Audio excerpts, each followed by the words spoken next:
экономика и политика, внутренние и внешние угрозы, проблемы экспорта и формирования общего социально-экономического пространства Абхазии и России. Об этих актуальных вопросах поговорим в программе «Амчера» с председателем попечительского совета Международного культурно-делового центра Абхазии Олегом Барциц.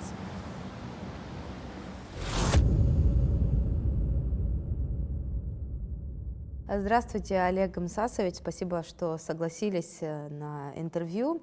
В первую очередь, мне бы хотелось с вами поговорить о том, чем вы сейчас занимаетесь после выборов президентских, в которых вы тоже в качестве вице-президента принимали участие. На политической арене вас не видно было, и потом появилась информация о том, что вы подписали заявление и по собственному желанию хотите покинуть пост торгового представителя Абхазии в России. Расскажите, объясните, почему такое решение приняли и чем вы этот период занимались? Добрый день, Алла, добрый день, уважаемые телезрители. Хочу сказать прежде всего, что очень рад тому ценному опыту, который удалось приобрести в связи с этой деятельностью предвыборной, избирательной кампанией. Я считаю, что опыт поистине бесценен. Два слова хочу сказать о тех принципах, которые мы исповедовали во время этой избирательной кампании. И Олег Нуриевич Аршба, и я, и Александр Золотинскович Анкваб, который нас поддерживал, мы попытались провести, по сути, такую стерильную избирательную кампанию. Большое количество людей, значительное количество людей, не менее, чем у наших основных оппонентов, приняли такую стилистику, приняли такие правила, которые мы задали. Мы хотели показать в том числе и то, что можно проводить, вполне возможно в Абхазии, проводить избирательную кампанию без черного пиара, без подкупа избирателей, без запугивания. Это принципиально было для нас в соответствии с присущими нашему обществу, его традициям, правилам поведения. Затем после выборов я вернулся к своей основной профессиональной деятельности в качестве торгового представителя и председателя попечительского совета Международного культурно-делового центра Республики Абхазия. Затем известное событие в нашей политической жизни, вы знаете, следующие выборы 2020 года. На данный момент я не хотел бы комментировать вопросы, которые связаны с моим уходом в отставку с поста торгового представителя Абхазии в России. Я остаюсь председателем попечительского совета МКДЦ, поскольку есть незавершенные проекты, очень важный амбициозный проект, который способствует созданию нашего национального выставочного и делового центра на ВДНХ. Это очень важный проект, я считаю, для небольшой страны, каковой является Абхазия. И, разумеется, для меня не перестает быть значимым и важным, что произойдет с этим амбициозным проектом. Дальше о внутриполитической ситуации в стране. Как вы считаете, какая она сейчас? Удалось ли стабилизировать обстановку после президентских выборов? Сейчас на данном этапе власти столкнулись с беспрецедентными проблемами. Да? Помимо основных проблем, которые были в стране, к ним добавилась еще одна борьба с коронавирусом. Как вы считаете, какова сейчас, на ваш взгляд, ситуация внутри страны? Прежде всего хочу сказать, что это бедствие поистине международного, мирового масштаба, пандемия коронавируса, COVID-19, разумеется, поставила нас перед новой реальностью, не побоюсь этого слова. Проблемы испытывают все, без исключения, страны мира. Я, кстати, хочу сказать, что нам на данный момент все-таки удается удержать ситуацию под контролем. Может быть, у нас не самые лучшие показатели в мире, однако Абхазия с ее небольшими возможностями сумела в достаточно короткий отрезок времени мобилизовать массу ресурсов. И, кстати, здесь я хочу сказать, что все-таки при всей нашей активности нашего населения, экспансивности иногда, общество с пониманием восприняло те меры, которые пришлось принимать руководству страны и до выборов, и уже, соответственно, после выборов новой команде президента и премьер-министра.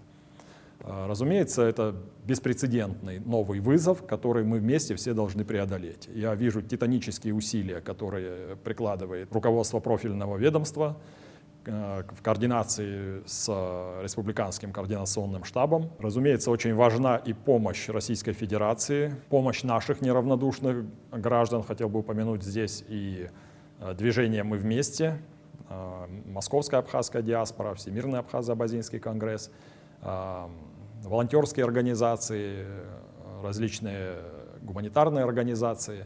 Я об этом могу говорить и более подробно, однако вот усилия таких организаций, как КИРАЗ, как Ашана, просто доброй воли некоторых волонтеров, вот их общими усилиями мы на данный момент все-таки, мне кажется, контролируем ситуацию.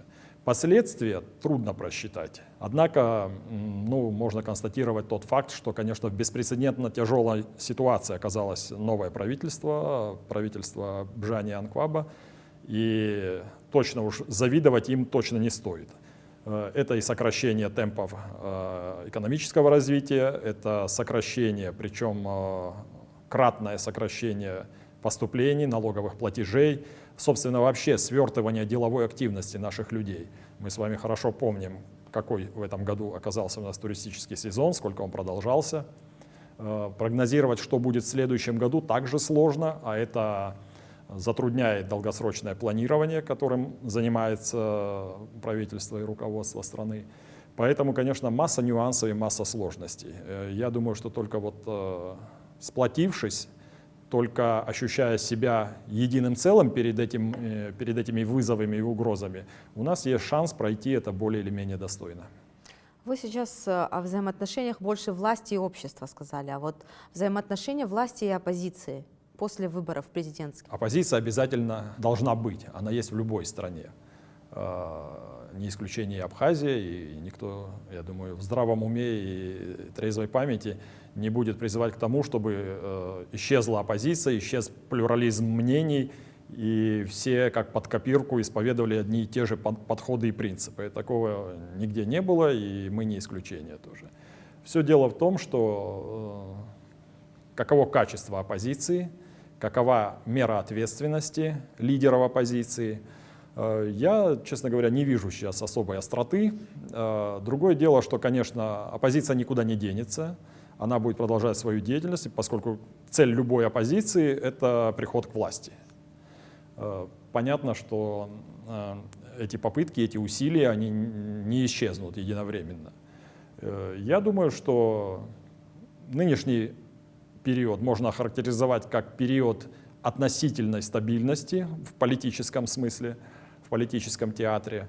Я думаю, что вот те вызовы и угрозы, о которых мы говорили прежде, они накладывают все-таки определенный отпечаток, и я думаю, что и оппозиционный лагерь, и провластный лагерь ощущают все-таки всю хрупкость сегодняшнего нашего положения, всю шаткость наших сегодняшних позиций в связи вот с беспрецедентным падением показателей экономики. Надеюсь, что всем нам хватит здравого смысла, ответственности за свою страну, за наш этнос, за народы, за народ, который населяет нашу республику многонациональной. Я думаю, что процессы, которые собирается инициировать оппозиция, они будут проистекать строго в конституционном русле.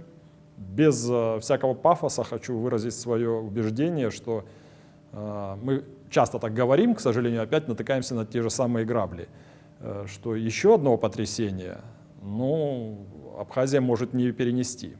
Я думаю, нам всем стоит осознавать, что мы живем в стеклянном доме и при этом пытаемся бросаться в друг друга булыжниками. Я думаю, что такие сценарии должны быть навсегда исключены вообще из политической практики нашей страны. Мы должны ощущать, насколько невелика. Все дело в том, что каково качество оппозиции, какова мера ответственности лидеров оппозиции. Я, честно говоря, не вижу сейчас особой остроты. Другое дело, что, конечно, оппозиция никуда не денется, она будет продолжать свою деятельность, поскольку цель любой оппозиции — это приход к власти. Эти попытки, эти усилия, они не исчезнут единовременно. Нынешний период можно охарактеризовать как период относительной стабильности в политическом смысле, в политическом театре. Я думаю, что вот те вызовы и угрозы, о которых мы говорили прежде, они накладывают все-таки определенный отпечаток, и я думаю, что и оппозиционный лагерь, и провластный лагерь ощущают все-таки всю хрупкость сегодняшнего нашего положения, всю шаткость наших сегодняшних позиций в связи вот с беспрецедентным падением показателей экономики. Надеюсь, что всем нам хватит здравого смысла, ответственности за свою страну, за наш этнос, за народы, за народ, который населяет нашу республику многонациональной. Я думаю, что процессы, которые собирается инициировать оппозиция, они будут проистекать строго в конституционном русле. Без всякого пафоса хочу выразить свое убеждение, что мы часто так говорим, к сожалению, опять натыкаемся на те же самые грабли, что еще одного потрясения, Абхазия может не перенести. Я думаю, нам всем стоит осознавать, что мы живем в стеклянном доме и при этом пытаемся бросаться в друг друга булыжниками. Я думаю, что вот эта война алой и белой роз, которая в активной фазе проистекает с 2004 года, она обескровила республику. Последствия тяжелые. Это и подрыв воли руководства, какой бы лагерь ни находился у власти. Это и блокирование созидательной энергии народа нашего, велика апатия наших людей. Это порождает неверие к власти в целом, неверие в государственные институты. А последствия этого можно прогнозировать и дальше. Это постоянное сокращение, постоянное ослабление нашего государственного суверенитета. Это не способствует, как я уже говорил, и экономическому развитию. Если возобладают опять радикальные сценарии, то нашим уделом, к сожалению, может стать экономическое прозябание и постоянная зависимость от внешних факторов. Все те изменения, преобразования, реформы, которую надлежит провести нашему правительству, они не должны вызывать идиосинкразии в обществе, среди людей. Они должны быть понятными для людей, они должны обсуждаться вместе с людьми, в том числе с представителями оппозиционных политических сил. И вообще вот это разделение должно уйти. Это разделение на лагеря непримиримые, которые блокируют в том числе и экономическое развитие нашей страны, они должны отойти. Там много фобий, много лозунгов, иногда много эмоций с разных сторон, это не с одной стороны. И от этого надо отказаться. Я хорошо помню, как отдельные представители нашего политического истеблишмента говорили, допустим, в 2004 году о том, что Сергей Багапш приведет нас в Грузию или ведет нас в Грузию и так далее. Что мы увидели по факту? Куда привела нас политика Багапша, как президента, во главе, вместе, конечно, с усилиями всего общества и народа? К признанию нашего государственного суверенитета со стороны великой державы Российской Федерации и затем открывшемуся гигантскому окну возможностей, которое до сих пор существует. Просто мы его медленно, конечно, осваиваем, эти возможности. То есть много лозунгов, много обвинений. Я, кстати, против того, чтобы называть некоторых наших оппозиционных политиков, за одним стоит Турция, за другим Башаран и так далее. Это все неприемлемо для нас. Мы должны стать более сплоченными и более едиными. Я еще раз говорю, что не будет единого мнения, единых подходов, будет плюрализм, но это должно быть взаимоуважительно, это должно обсуждаться, из этого должен рождаться единый продукт, который необходим нашему государству и обществу. Надеюсь, что и другие отрасли, и другие направления взаимодействия нашей с Российской Федерацией будут получать развитие. От более общих проблем мне бы хотелось перейти к конкретным проблемам. Например, о ситуации на границе с экспортом цитрусовых. Очереди на границе. Это не первый год эта ситуация продолжается, но тем не менее люди простаивают в этих очередях по несколько дней, чтобы вывести продукцию. Как вы считаете, с чем это связано?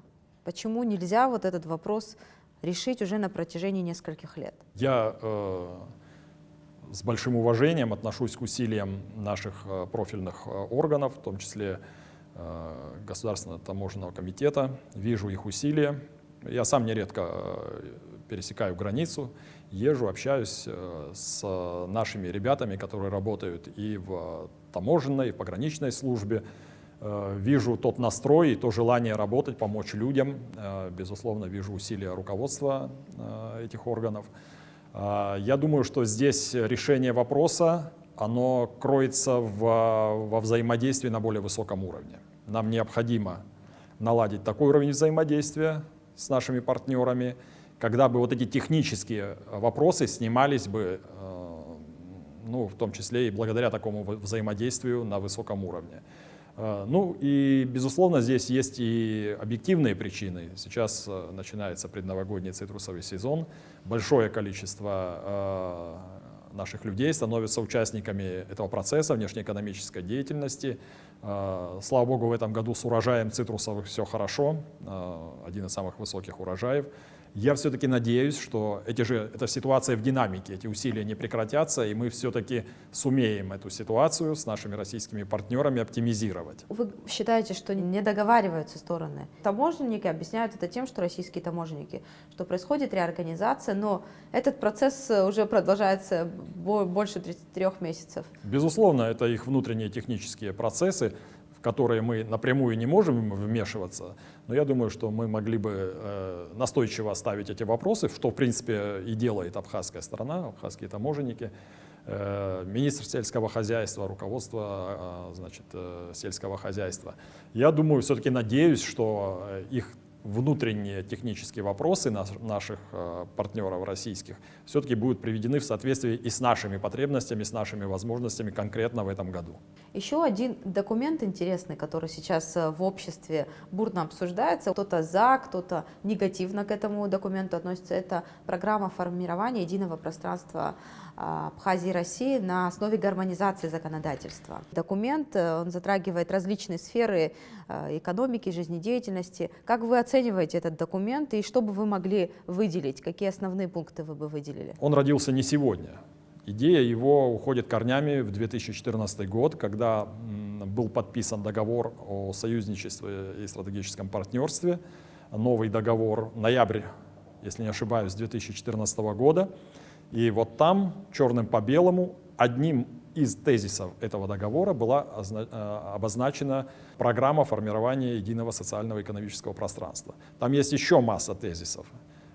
Там есть и создание единого контура обороны и безопасности, проведение скоординированной внешней политики, содействие социально-экономическому развитию Республики Абхазия, что сейчас предполагает вот работу инвестиционной программы. Там есть и пункт о том, что мы будем скоординированно вместе с Российской Федерацией при ее содействии и помощи проводить такие мероприятия, которые способствовали бы интеграции Абхазии в процессы, которые происходят на постсоветском пространстве. Это очень важно для нас, безусловно. Но есть ряд пунктов, которые, я понимаю, вызывают справедливый, такой более острый интерес.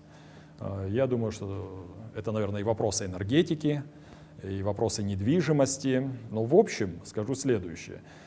Я считаю, что договор, который был подписан в 2014 году, он же базировался на наших представлениях о тех необходимых интеграционных, союзнических, активизации союзнических, партнерских процессов, которые важны и нужны для Республики Абхазия. Взявши на себя определенные обязательства, мы неизбежно будем обсуждать, формировать тот набор мероприятий, который потребуется для реализации этих соглашений. Но я хочу здесь обратить внимание вот на что. Эти пункты этой программы — это всего лишь тезисы, которые надо наполнить реальным контентом, реальным содержанием, конкретным. И здесь большое поле деятельности для нашего экспертного сообщества, для его взаимодействия с Российской Федерацией, с аналогичным комьюнити, аналогичным сообществом в России, для работы наших правительственных, ведомственных органов. Я практически уверен, что нам удастся достичь такого положения вещей, при которых соблюдался бы баланс интересов огромной России, мировой державы и небольшой Абхазии. Вот в этом и состоит, собственно, смысл и задача работы над этими документами. Если мы подойдем к этому ответственно, с очень широким общественным обсуждениям. И здесь важно, чтобы не было никакой кулуарщины, никакой келейности. Эти обсуждения следует проводить открыто.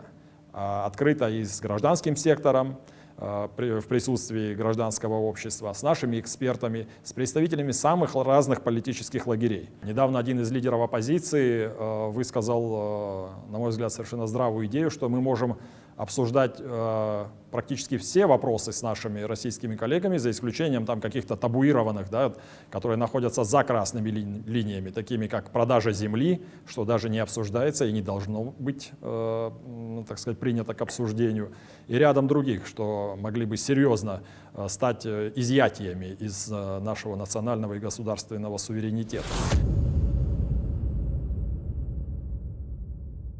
Мы 3 года назад подписали в Каракасе, я, будучи председателем попечительского совета МКДЦ, мы проработали и вышли на соглашение о сотрудничестве с панамериканским телегигантом Телесур. Телесур — это холдинг, который работает в большинстве стран Латинской и Южной Америки, в странах Карибского региона, в Испании и в некоторых других странах. 26 стран туда входили. Абхазия присоединилась 27-й. Я считаю, что это гигантское окно возможностей для того, чтобы присутствовать на медийном пространстве этих государств, чтобы заявлять о себе, о своих политических устремлениях, о тех процессах, которые у нас происходят, позитивных процессах, и такие у нас есть, к счастью. Так вот, самую действенную помощь в этом мне оказал чрезвычайный полномочный посол на тот момент Российской Федерации в Боливарианской республике Венесуэла Владимир Федорович Заемский. Это человек, который практически наряду со мной, вместе со мной, с моими коллегами, участвовал в сближении наших позиций. В итоге мы вышли на это заключение соглашения. Я подписал его с Патрисией Вильегас, президентом Телесур. Кстати, хочу, пользуясь случаем, сказать о том, что уже 3 года это соглашение ждет своей реализации.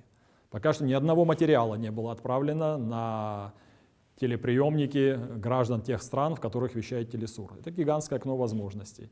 Вот пример реального взаимодействия, помощи в реализации наших внешнеполитических усилий, которые мы предпринимаем по линии мягкой силы, так называемой. Она, мы знаем с вами, очень важна. Иногда зачастую превосходит усилия чиновников и политиков. И это направление мы можем осваивать совместно с нашими партнерами из Российской Федерации. А вопросы энергетики не зря вызывают такой живой интерес в обществе, потому что сейчас ситуация крайне тяжелая в этой сфере. Регулярные аварии, которые происходят. Вот ваша позиция интересна по этому вопросу. Сейчас как раз был введен запрет на майнинг и на ввоз оборудования в республику. Как вы считаете, эта мера, она спасет энергетику? Запрет деятельности по производству криптовалюты не спасет отрасль. Отрасль спасет необходимые постоянные вливания в отрасль, не только финансовые, но и интеллектуальные. В 2018 году, выступая на форуме «Стратегия 2020», которую организовала московская абхазская диаспора, говорил о принципах цифрового развития впредь, на будущее. Уже тогда были понятные тенденции, которые происходят в том числе и в нашей энергетике. Ну, мы видели выход в этом в создании государственных центров обработки данных для того, чтобы государство имело возможность извлекать достаточно быструю и значительную прибыль. В этом ничего не было плохого. Получилось же наоборот, получился огромный теневой рынок, где отдельные группы, коммерческие, финансовые, отдельные граждане извлекали сверхдоходы. Но при этом государство курило в стороне, не имея никаких выгод от этой деятельности. Это цена быстрых и принятия быстрых и экспертно обоснованных, выверенных решений. Все нужно делать в свое время, в свои сроки. Необходима серьезная модернизация отрасли. И здесь, конечно, инвестиции могут сыграть не последнюю роль. При этом надо понимать, что энергетика – это стратегический ресурс государства. Она не может быть разгосударствлена. Это не отменяет прихода инвесторов в эту отрасль. Есть масса направлений, где инвесторам, так сказать, место, где они могут участвовать, где они могут создавать новые объекты, где они могут модернизировать какие-то существующие объекты. И это не бином Ньютона, есть технологии, есть для этого компетенции. Они могут быть и у наших инвесторов. И я думаю, что можно только приветствовать приход системных, прогнозируемых, известных нам, проверенных нами на свою надежность, на свою солидность инвесторов в эту отрасль. Кроме этого, считаю, это мое приватное мнение, что нам необходимо разработать и в краткое время принять государственную программу по энергосбережению. Внедрение и использование энергосберегающих приспособлений, энергосберегающих осветительных приборов и так далее. Есть отдельные локации, где были внедрены системы контроля и учета, а также воздействия дистанционного на злостных неплательщиков. Там порядка на 35-40% сокращается потребление. Разумеется, это сложное и очень дорогостоящее мероприятие в масштабах всей республики, установление систем контроля. Но это неизбежно, это объективное веление времени, и мы должны на это идти. Переход на энергосберегающие приспособления, вы говорите, на это государство должно потратиться. Это тоже не так дешево, да? Элементарно лампочка, она стоит в разы дороже, чем обычная лампочка. Альтернативы этому нет. Альтернатива этому техническое, экономическое прозябание, как я уже сказал. Либо постоянно протянутая рука. Поэтому, разумеется, всем вместе требуется думать над тем, как находить новые области высокой генерации прибыли. Единственный путь создания предприятий, создания финансово активных игроков на рынке. Если говорить о сотрудничестве, да, Абхазии и России, двух стран, в области экономики, каким вы видите будущие перспективы этого сотрудничества? Надо понимать, что экономика Абхазии при всех титанических усилиях, при кратном улучшении качества государственного администрирования, при отмене ненужных и вредных законов, она, конечно, улучшит свое экономическое состояние, но этого будет крайне недостаточно. Нужны инвестиции, нужны прагматичные, открытые, искренние отношения с нашим главным партнером, с Российской Федерацией. Я уже говорил о том, что для нас крайне важен, для наших экспортоориентированных отраслей крайне важен масштабный, дружелюбный, гигантский российский рынок. Мы должны там присутствовать в серьезном объеме. Это шанс для многих наших отраслей хозяйствования. Реализация инвестпрограммы, она будет достаточно серьезной, масштабной. Хотелось бы надеяться, что увеличится и объем финансовой помощи, потому что без этого никуда нам далеко не уйти. Нам нужно достаточно активно включаться в мозговые штурмы, в обсуждение, без оглядки на то, кто к какому лагерю принадлежит. У экспертов нет политической, так сказать, принадлежности. Они должны быть привлечены все в полном объеме. Кто бы кого не поддерживал на выборах. Аграрная сфера – это ведь огромное окно возможностей. Я не перестаю об этом говорить, честно говоря, устал уже говорить об этом, что мы не используем вот это колоссальное окно возможностей, которое нам предоставила программа импортозамещения, которая развернулась и работает в России. Необходимо инвестировать в аграрную отрасль. Я, кстати, с удовлетворением воспринял информацию о том, что очень представительная делегация Министерства сельского хозяйства Российской Федерации побывала во главе с заместителем министра господином Хатуловым, которого я хорошо знаю и который очень тепло относится к Абхазии. На наших выставках, вот «Золотая осень», он постоянный посетитель нашей экспозиции. Это человек, который способен придать серьезный, динамичный импульс этому взаимодействию. Нужны инвестиции, нужны новые компетенции. Необходимо просто в первых шагах этой совместной деятельности по увеличению наших экспортных позиций создание лабораторий на территории Республики Абхазия с максимально, возможно, широким спектром исследуемой продукции. Вот тогда наши крестьяне, наши фермеры, получив соответствующие сертификаты из такой лаборатории, могут беспрепятственно становиться игроками на внешнем рынке, то есть на российском рынке. Без этого ничто не попадет в прогнозируемых объемах на российский рынок. Ни мед, ни другая продукция, ни наши джемы великолепные. Есть проект по фасовке меда, да, все вроде бы готово, но мед не дают вывозить все равно. Разумеется. Есть проекты, но они не получают развития. Действительно, есть этот завод, который сейчас работает в каком-то режиме. Очень долго не могли его запустить.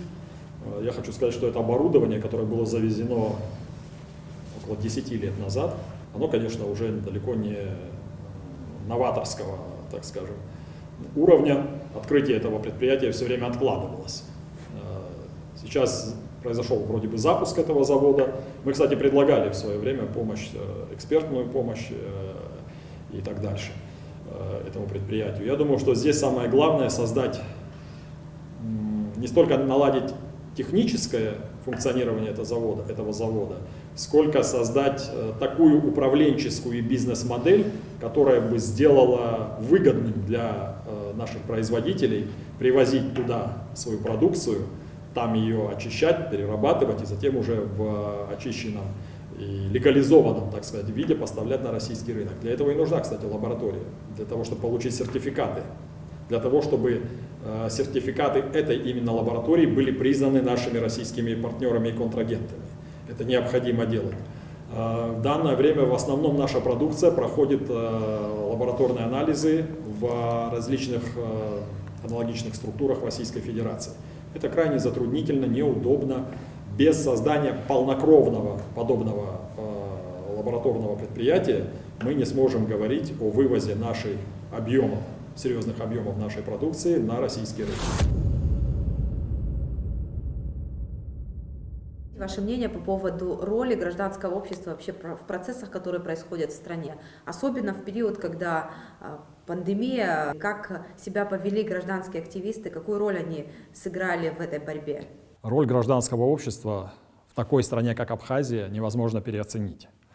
Так устроена Абхазия с ее укладом жизни, с ее ментальностью, что гражданское общество, гражданское согласие имеет колоссально важный ресурс, колоссально важное значение.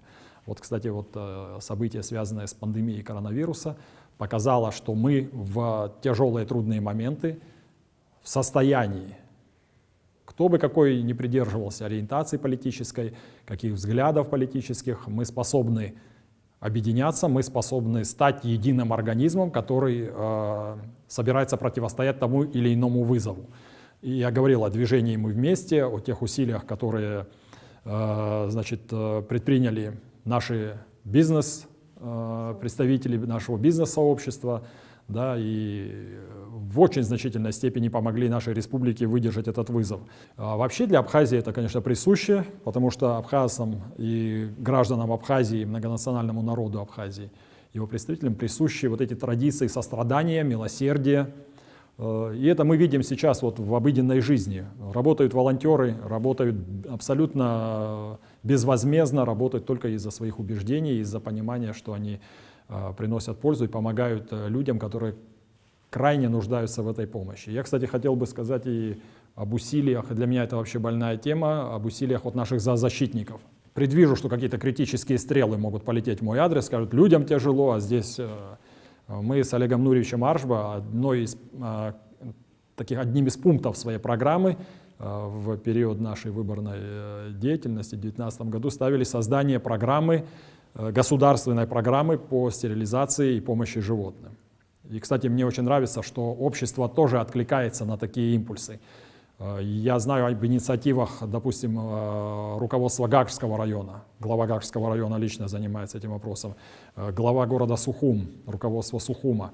Это свидетельствует о том, что все-таки наше гражданское общество находится на высоте. Я уверен, что вот этот дух взаимопомощи, неравнодушие, он останется все-таки ярким таким проявлением наших реалий, которые сложились у нас в нашем обществе, среди наших людей. Очень на это надеюсь.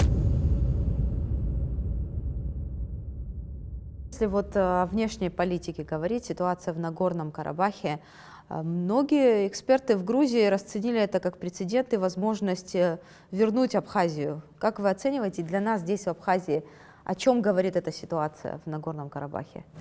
Ну, то, что вы говорите о Грузии, это можно расценивать только как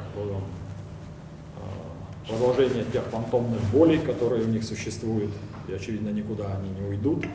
Это их попытка выдавать желаемое за действительное.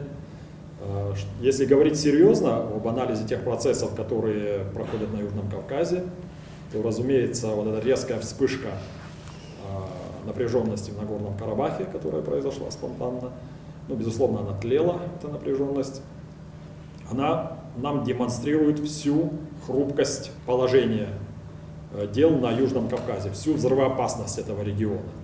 Поэтому, конечно, тут благодушествовать и почивать на лаврах нам точно не приходится. Разумеется, мы в значительной степени защищены от военно-политических рисков договором с Российской Федерацией, которая признала наш государственный суверенитет, военным договором и рядом других соглашений. Безусловно, это снимает основную львиную долю внешнеполитических рисков. При этом я хочу подчеркнуть, что еще большую актуальность приобретает наше сотрудничество с Российской Федерацией как единственного гаранта нашей безопасности, нашей стабильности и в итоге нашего государственного суверенитета. Вот это военное, приграничное и иное сотрудничество, помощь Российской Федерации в оснащении, в воспитании, в обучении компетентных сотрудников, в том числе военных, конечно, ее трудно переоценить. Ну и здесь хотел бы, конечно, сказать о роли России.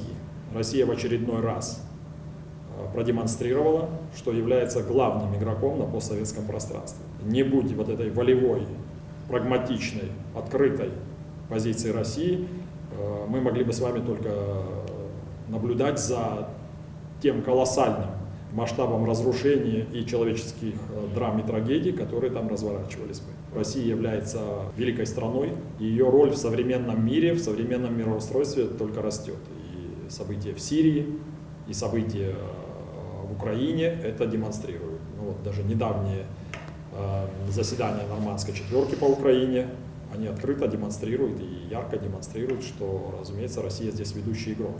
Стоит прислушиваться к ее мнению, причем ее усилия направлены на справедливое разрешение этих ситуаций. Олег Мсасович, основная часть нашего интервью завершена, и традиционные вопросы для участников этого проекта. Какие 3 задачи вы ставите перед собой в течение года, которые хотели бы вы реализовать, и чтобы по итогам мы смогли с вами потом встретиться и обсудить результаты? Вы знаете, я больше хотел бы говорить о своих пожеланиях. Я хотел бы видеть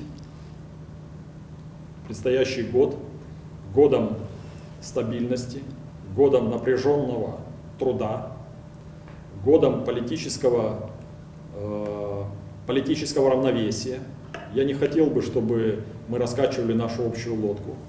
Я хотел бы, чтобы прекратилось или минимизировалось вот это противостояние в обществе, когда немотивированная злоба, неумение выслушать собеседника, отрицание даже здравых идей, если они высказаны представителем противоположного лагеря, я бы хотел, чтобы вот это все ушло из нашей политической практики, из нашей общественной жизни. К этому созрели, есть запрос серьезный на вот подобные отношения, на подобные процессы. Очень надеюсь, что мы все пройдем предстоящий год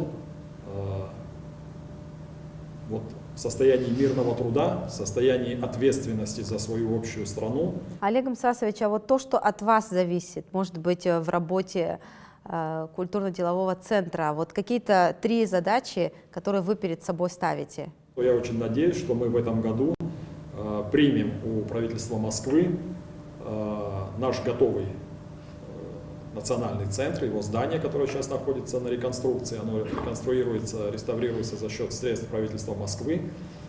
Я очень рад, что мы сумели достичь таких беспрецедентных договоренностей. Конечно, не обошлось без сложностей, без задержек по срокам. Но я надеюсь, что в итоге мы получим вот этот большой, современный, красивый, мультифункциональный дом Абхазии в Российской Федерации. Причем он расположен на самом амбициозном, на самом главном пространстве номер 1, и экскурсионном, и культурном, это ВДНХ.